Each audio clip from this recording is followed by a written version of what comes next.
Hello everyone, welcome to today's class. So for today we'll be looking at division of directed numbers. Division of directed numbers. So let's see, it's still based on the rules. What are the rules?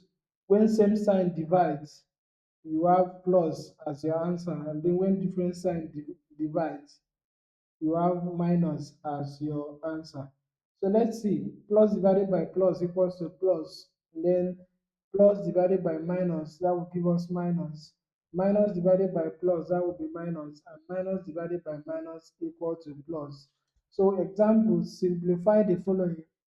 What do we have here? Minus 20 divided by 5. So we have to check the signs first. Minus 20 divided by 5. What would that give us? 5 carries plus here. So minus divided by plus, that will give us minus. 20 divided by 5, our answer would be 4. Number 2, solution. We have 100 divided by 10, or minus 100 divided by minus 10. Minus 10. What would that be? Minus divides minus, we have plus. What was our answer? Okay. Minus divided by minus, that will give us plus. And then 100 divided by 10, that will give us 10.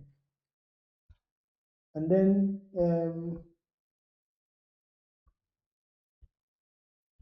we have 15 divided by minus 2. So what do we have up here? We have plus up here.